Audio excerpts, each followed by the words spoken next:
What's up everyone, welcome back to my channel. My name is Janet, and in this video I'm going to be explaining all the ways to start making money with your art. I will be sharing all the ways I've made money with my art, how much I made with each kind of creative job, and then get into the specifics about how I was able to grow my business to go independent.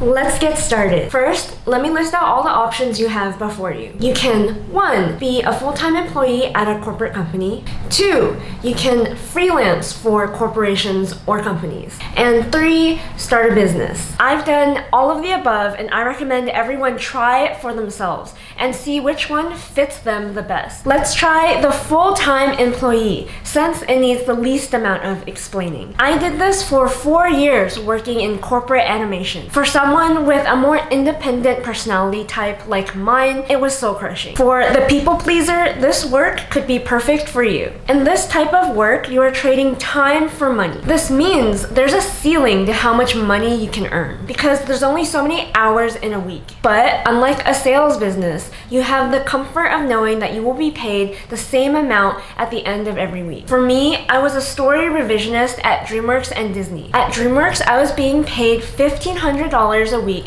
because all of DreamWorks shows are on streaming services. I have friends who are storyboard artists there, and they are getting paid $1,600 a week because their shows are streaming shows. At Disney, I was a story revisionist and I was getting paid $1,800 a week. But if I had stayed there any longer, I was expecting my pay to be cut about 25% because all shows are moving over to streaming. Whether I did a lot of work in a week or if it wasn't so busy, I still got paid the same. So compared to sales, my income is a lot more consistent. But it also doesn't grow unless I get a raise or do overtime. Another benefit or con, depending how you want to look at it, your role is highly structured. So there aren't very many unexpected surprises to your everyday. You know what to do and you do it, nothing more and nothing less. There is a clearly defined time for when you are working versus when you are not working. On top of that, your employer may provide healthcare, 401k matching, and pension. I call this the illusion of stability. There's this thing called the law of reciprocity. A company doesn't provide these things for you out of the goodness of their heart. They do this as an attempt to keep you satisfied and obedient. Accepting and relying on these benefits means that you will have to pay them back in return. Whether it's being okay with a lower wage or working unpaid overtime in exchange for something like free lunch. No creative or design job is immune to when a production gets canceled, and they're the first to get laid off. It can potentially be seen as trading decades of your life for those benefits when you are old and gray. If you find joy and satisfaction with your job title, you may not mind taking that risk. Next, let's talk about freelancing. I also did this for about 4 years. 2 years while I was in college, and then about a year and a half after. What I liked about freelancing was the pay, but I still felt like it wasn't the right fit for me. The reason being, it's the happy middle between being a full-time employee and running a business. It has similar aspects to working as an employee. You still have a boss in the form of clients that you still answer to. But your working hours versus your non-working hours are more fuzzy. You can choose to work as much or as little as you want. And to get clients requires learning a lot of marketing techniques for self-promotion, or finding an agent to do that for you, which I've also done. You oftentimes get paid a lot more than when you are working full-time because you are responsible for your own equipment, healthcare, retirement, and savings. I freelance for advertising agencies and theme parks. As an entry-level storyboard artist, I was making $80 per hour.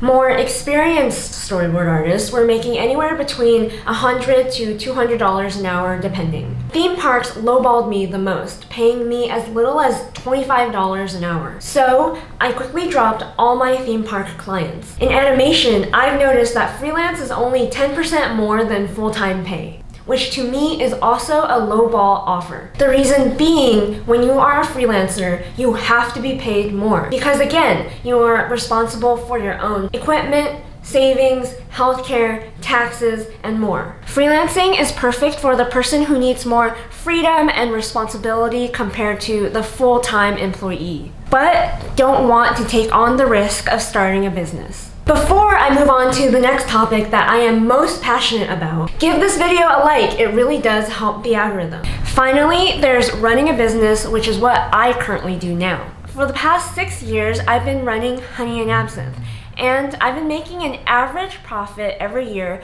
of about $10,000 at conventions. Before deciding to leave the corporate machine to grow the online side of my business. My secret? Starting a business sounds a lot more intimidating than it actually is. And it no longer requires thousands of dollars to start like it used to a few decades ago. It was actually the easiest way I started making money after graduating college. It was easier than finding a full-time job, and it was easier than finding clients to hire me for freelance. Instead of waiting around for employment, I made my own job. On top of everything, it paid the most out of all the categories. We would go to 5 to 8 conventions every year, making an average of $2,000 in profit in only a weekend of work. This amount would increase or decrease depending on how much effort I would put into the business. But there's no limit to how much you can potentially make. I have friends who easily clear $4,000 to $10,000 in one weekend. So, let me break down the different kinds of businesses you can start. You are either a business that provides a product or a service to another business, or you are a business that provides a product or service to a customer. So a B2B business or a B2C business. For a small-time artist, that could simply be selling your art online or in person. For the personal trainer, you are providing a service for the person you are helping get in shape. The con to this business model is that if you don't have sales, you don't make money. Your business becomes a sales-based business. So you are reliant on your customer base or the strength of your brand. But if you are good at sales, there is absolutely no limit to how much you can make, especially if you learn to automate your business as you scale. People are a lot less familiar to the B2B kind of business, so let me give some examples. There are a lot of creatives who open their own small production companies to service the big name production companies like Disney and Comcast, etc. On a smaller scale, it's what influencers do when accepting brand deals. You as a business are providing a service to the brand that hires you to promote their product or service. Or even there are agencies that hire middlemen to handle brand deals. I would call that a B2B2B. An aspect to this model is affiliate marketing, where you promote a brand's product or service in exchange for a commission. That is where I think a B2B business shines the most. There are a lot of opportunities for passive income compared to sales. A subcategory that I'd like to mention is starting something like a Kickstarter or a Patreon. I'd call that a B2C business model because you are essentially providing a product to the end consumer. For me, the best way to build a business is incorporating different aspects of each business model to your business. So if 1 month you don't have sales, you have some other form of income coming in. Hopefully, it's passive income. Eventually, as your business grows, you are never reliant on any one source of income, which gives you the freedom to take on more risk. Like starting cool projects that you've always dreamed of doing, or doing other important life things, like starting a family and having the time to spend with them without sacrificing your job or income. It is your job to choose which business you want to start the most and suits you the best. Once you've decided what kind of business you want to start, research the first step on how to provide that product or service. Find clients or customers, and start making money. This process can and should happen as fast as possible. If you want to start selling your art online, start an online store today. If you want to provide a service to companies, send 10 cold emails to the companies you want to work with today. The reason being, starting is one of the biggest hurdles you will face. If you start today, you would have accomplished something a lot of other people haven't. And it makes it that much easier to keep going. If you hesitate, it will just take so much longer and it doesn't have to. For my next video, I'm going to be going into the basics of how to start a YouTube channel. Jingle my bells if you want to get a notification for when that video comes out. If you want more videos like this, consider buying my merch.